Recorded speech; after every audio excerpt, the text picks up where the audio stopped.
شروع کرتا ہوں اللہ تعالیٰ کے نام سے جو بڑا مہربان نہایت رحم والا ہے۔ حضرت سیدنا ابو قتادہ رضی اللہ تعالیٰ عنہ سے روایت ہے کہ رسول اللہ صلی اللہ تعالیٰ علیہ وآلہ وسلم ان کے درمیان کھڑے ہوئے اور ارشاد فرمایا،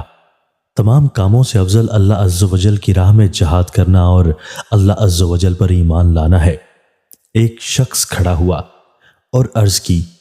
یا رسول اللہ صلی اللہ تعالیٰ علیہ وآلہ وسلم، آپ کا کیا خیال ہے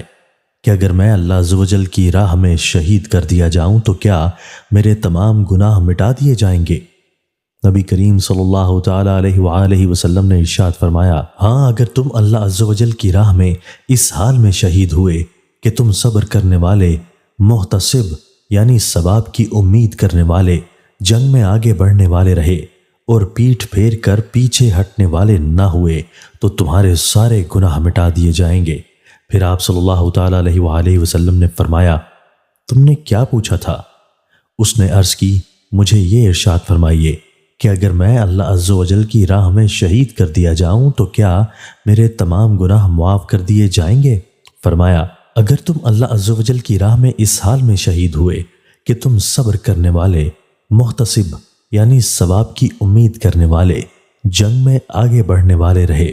اور پیٹھ پھیر کر پیچھے ہٹنے والے نہ ہوئے تو تمہارے سارے گناہ مٹا دیے جائیں گے،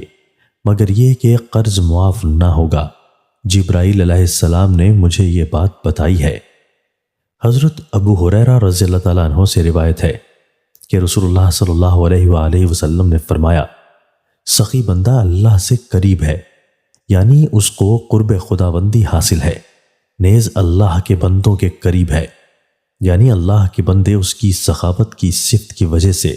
اس سے تعلق اور محبت رکھتے ہیں اور اس کے ساتھ لگے رہتے ہیں، اور جنت سے قریب اور دوزخ سے دور ہے۔ اور بخیل اور کنجوس آدمی اللہ سے دور یعنی قرب خداوندی کی نعمت سے محروم ہے، اللہ کے بندوں سے بھی دور ہے، کیونکہ اس کی کنجوسی کی وجہ سے وہ اس سے الگ اور بے تعلق رہتے ہیں، اور جنت سے دور اور دوزخ سے قریب ہے۔ اور بلا شبہ ایک بے علم سخی اللہ تعالیٰ کو عبادت گزار کنجوس سے زیادہ پیارا ہوتا ہے۔ تشریح: سخاوت یعنی اپنی کمائی دوسروں پر خرچ کرنا اور دوسروں کے کام نکالنا بھی رحم ہی کی ایک شاخ ہے، جس طرح بخل اور کنجوسی یعنی دوسروں پر خرچ نہ کرنا اور دوسروں کے کام نہ آنا بے رحمی اور سخت دلی ہی کی ایک خاص صورت ہے۔ حضرت ابو ہریرہ رضی اللہ تعالیٰ عنہ سے روایت ہے کہ ایک شخص نے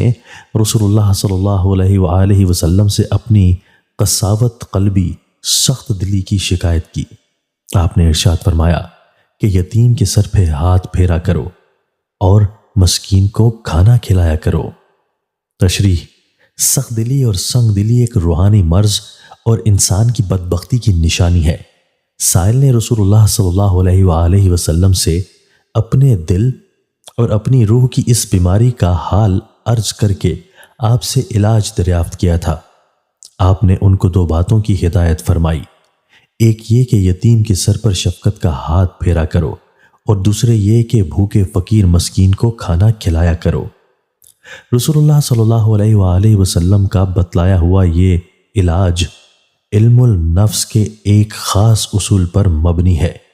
بلکہ کہنا چاہیے کہ حضور صلی اللہ علیہ وآلہ وسلم کے اس ارشاد سے اس اصول کی تائید و توثیق ہوتی ہے۔ وہ اصول یہ ہے کہ اگر کسی شخص کے نفس یا قلب میں کوئی خاص کیفیت نہ ہو اور وہ اس کو پیدا کرنا چاہے تو ایک تدبیر اس کی یہ بھی ہے کہ اس کیفیت کے آثار و لوازم کو وہ اختیار کر لے۔ انشاءاللہ کچھ عرصہ کے بعد وہ کیفیت بھی نصیب ہو جائے گی۔ دل میں اللہ تعالیٰ کی محبت پیدا کرنے کے لیے کثرت ذکر کا طریقہ جو حضرات صوفیہ کرام میں رائج ہے، اس کی بنیاد بھی اسی اصول پر ہے۔ بہرحال یتیم کے سر پر ہاتھ پھیرنا اور مسکین کو کھانا کھلانا دراصل جذبہ رحم کے آثار میں سے ہے، لیکن جب کسی کا دل اس جذبہ سے خالی ہو، اگر یہ عمل باتقل ہی کرنے لگے تو انشاءاللہ اس کے قلب میں بھی رحم کی کیفیت پیدا ہو جائے گی۔